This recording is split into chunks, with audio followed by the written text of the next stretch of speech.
I would think, at 56, I've had a lot of cannonball experiences.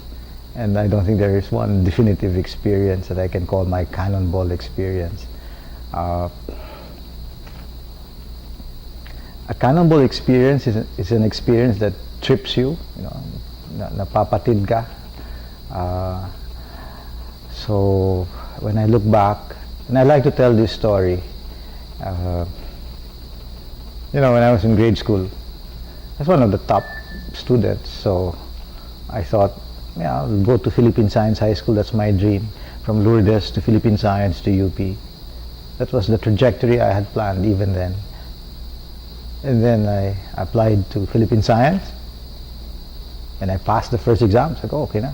I even applied to Ateneo High School, told them, sorry, but my priority is Philippine Science, not Ateneo. Anyway, long story short, the second exam came and I flunked it. I failed it.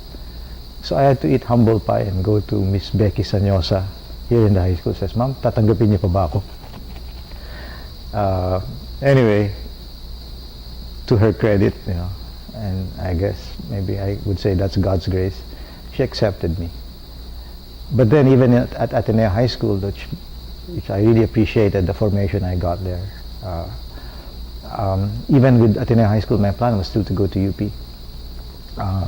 But anyway, this time when I took the UPCAT, I passed. But then Ateneo was quite expensive, and the admissions officer then, who was Father Samson, said, I'll match whatever UP is giving you. So I got a scholarship, and that brought me back to Ateneo. And I keep wondering, in an alternate universe, had I pushed through with what I had originally planned, I would not be here, I think. I would be, perhaps, I would have a family somewhere else already. Anyway, those things, there are intersections in your life, and you think you want to turn left, but then circumstances sort of force you to turn right. And then you think you're lost, but you're not. You're just on your way. There are a lot of experiences, even now as an adult. I can recall being tripped. Once I was in a wedding and I fainted. It's funny. Usually yung bride yung hinihimatay. Ito yung pare. Anyway, they didn't know. They thought I was having a stroke. But it wasn't a stroke. We could only find this out later. The tests were all okay.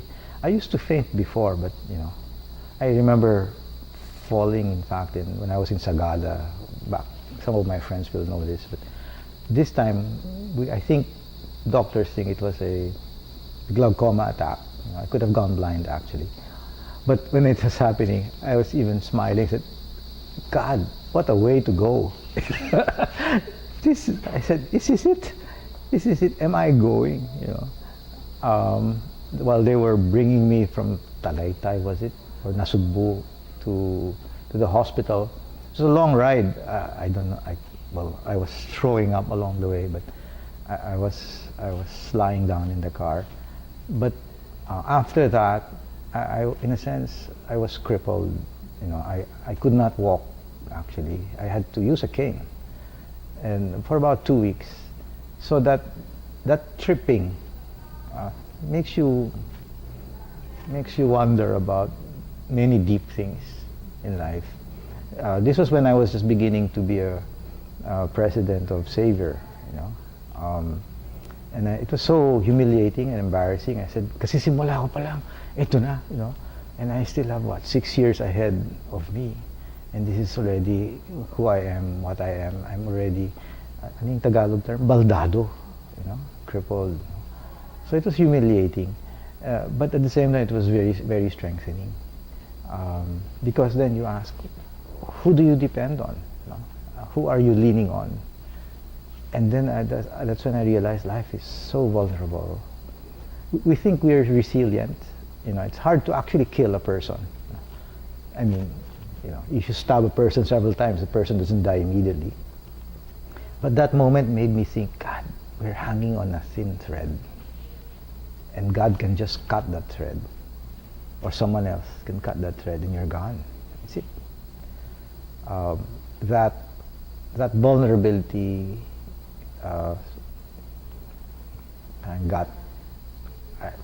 that vulnerability made me think and made me pray a lot more, actually. What is the point of all this, this journey? We tend to take it for granted that we'll live up to 90, 80. I'd like to go around 80, maybe. I don't know if that's possible. In the many instances when I've had to anoint people, coming home sometimes I ask myself, gosh, I'd like to die. If I'm going to die, and I'm going to die, I'd like to die peacefully, not with so many things attached, not with a lot of pain. But that's not our choice, right? And so my only wish is that if I die, if we all die, let there be fullness, that we've lived a full life. And I think that's the one that will give me serenity as we face that last door that we have to go through. So anyway, these cannonball experiences, these instances, these events have shaped me into who I am today. Life is something that I cannot just take for granted, and that I have to live this life to the full, any chance I get. I hope I bring that with me while I lead the Ateneo de Manila, and I wish that this is something, this fullness is something that I can share with the young ones who are under our care, also in the Ateneo as an institution itself. So I pray for more cannonball experiences for you, for others, for those who are on this journey of loving Christ and expressing that love in their commitment for others.